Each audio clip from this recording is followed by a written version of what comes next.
स्त्री का घर। तुम्हें कितनी बार बताया है, मेरे तैयार होने से पहले मेरा नाश्ता तैयार हो जाना चाहिए। शादी के 25 सालों बाद भी मुझे क्यों बार बार एक ही बात बतानी पड़ती है? आशा, तुम्हें क्या है? तुम तो आराम से घर पर रहोगी, मुझे काम पर जाना पड़ता है। तुम हो कि हमेशा बेवकूफों जैसी हरकत करती हो। अगर तुम ये जानबूझकर करती हो तो याद रखना, मुझसे बुरा कोई नहीं होगा। आज भी पारस का पारा चढ़ा हुआ था। इन कटु शब्दों में अपना गुस्सा उतारते हुए, गीला तौलिया कुर्सी पर फेंकते हुए पारस गुस्से से आशा की तरफ देखने लगा। आशा के लिए पारस का यह बेवजह का गुस्सा कोई नई बात नहीं थी। वह महीने में 3-4 बार ऐसे ही आशा पर बरस पड़ता था। पहले पहले आशा उसका विरोध किया करती थी, लेकिन जब कई सालों तक पारस में कोई बदलाव नहीं दिखा तो आशा ने खुद को ही बदल दिया। अब पारस के कुछ भी कहने से आशा को कोई फर्क नहीं पड़ता था। पारस की हर बात को वो चुपचाप सिर नीचे झुकाए सुन लेती थी। शादी के पहले 5 साल तक आशा ने पूरी कोशिश की थी कि पारस को बदला जाए, लेकिन फालतू का गुस्सा करना और बाद में आशा को बुरा भला कहना, ये मानो जैसे उसकी आदत बन गई हो। कोई भी वाद विवाद होता तो पारस सीधा आशा को बोल देता, अगर मैं तुम्हें अच्छा नहीं लगता तो क्यों नहीं चली जाती अपने मायके, क्यों रहती हो मेरे साथ? इतना सब कुछ होने के बावजूद आशा पारस के साथ रहती थी, क्योंकि उसे अपनी बेटी की फिक्र थी। और वह जाती भी तो कहाँ, अपने बूढ़े हो चुके माँ बाप को इस उम्र में परेशान करना वह नहीं चाहती थी।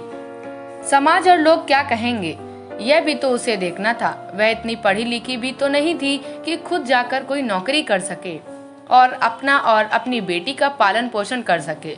आशा को अब अपनी फिक्र नहीं थी, उसको फिक्र थी तो बस अपनी शादी लायक हो रही बेटी की। आशा नहीं चाहती थी कि पति पत्नी के झगड़े की वजह से भव्या डिस्टर्ब हो। भव्या की पढ़ाई पूरी हो चुकी थी, उसके लिए अब शादी के रिश्ते आने लगे थे।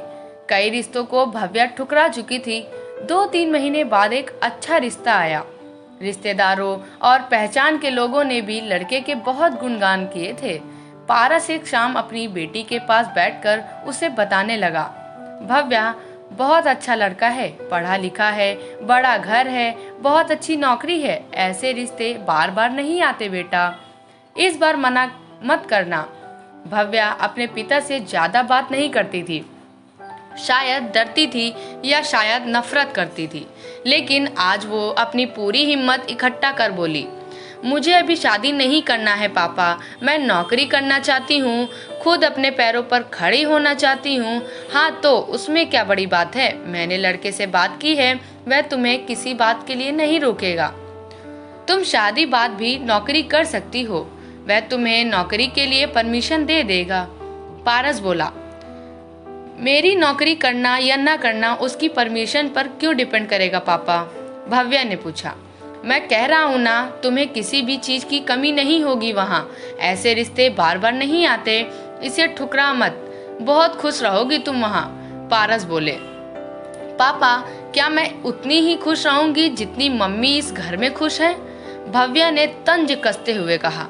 आज तुम्हारी जबान कुछ ज्यादा नहीं चल रही है? पारस गुस्से से आंखें बड़ी करते हुए बोला, पापा मुझे शादी ही नहीं करनी है, क्योंकि शादी के बाद अगर वह लड़का आपके जैसा निकला तो मैं क्या करूंगी? मुझे आपके जैसा जीवन साथी नहीं चाहिए, जो बिना बात के मुझ पर हमेशा चिल्लाए। मुझे कुछ भी अपनी पसंद का लेना हो तो 10 बार सोचना पड़े, कहीं वह नाराज ना हो जाए।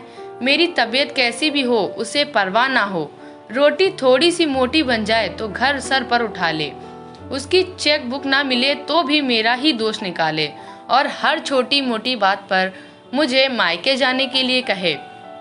भव्या ने अपना दिल खाली करते हुए पापा से सब कह दिया। पारस का गुस्सा 7वें आसमान पर था, लेकिन उसके मुंह से एक भी शब्द नहीं फूट रहा था। वो भव्या की बातें सुन रहा था। भव्या उतना ही बोलकर चुप नहीं रही।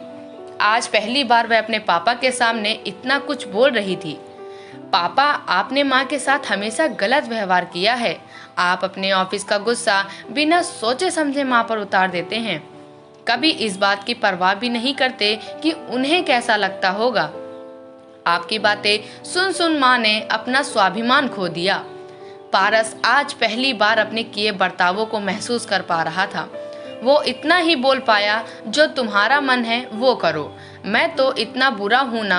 भव्या ने पारस का हाथ पकड़ा और बोली, पापा मुझे सिर्फ एक सवाल का जवाब दे दो, क्या आप चाहेंगे कि मेरा पति आपके जैसा हो? अगर आपका जवाब हाँ है तो कर दीजिए मेरा रिश्ता आज ही, और ना तो मुझे आत्मनिर्भर बनने दीजिए।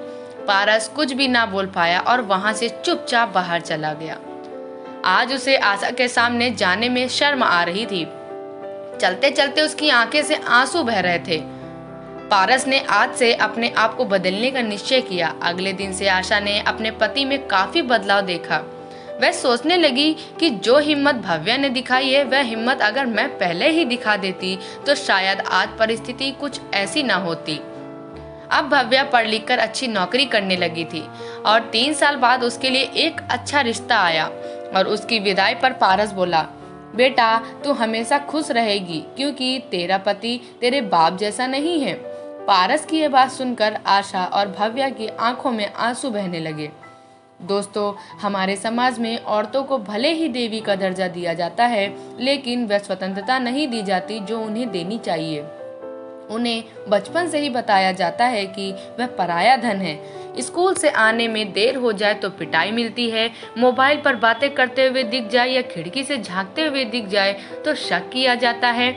माँ बाप का घर तुम्हारा नहीं है, पति का घर ही तुम्हारा घर है। जीवन भर ये बातें बता बता कर उन्हें ससुराल भेज दिया जाता है और एक दिन किसी छोटे मोटे झगड़े में ससुराल वालों से उन्हें सुनना पड़ता है कि इस घर को छोड़ दो और मायके चली जाओ। अब आप ही बताओ दोस्तों, ऐसी स्त्रियों का सच्चा घर कौन सा? आखिरकार वह किस घर को अपना कहें? हमेशा की तरह पूरी कहानी पढ़ने के लिए आपको धन्यवाद। दोस्तों, उम्मीद करती हूँ यह कहानी आपके दिल को छू गई होगी। ऐसी ही सीधे दिल तक उतरने वाली कहानियाँ पढ़ने के लिए आप मेरे चैनल को सब्सक्राइब जरूर करिएगा और हाँ, मेरे वीडियो को लाइक किए बिना नहीं जाइएगा।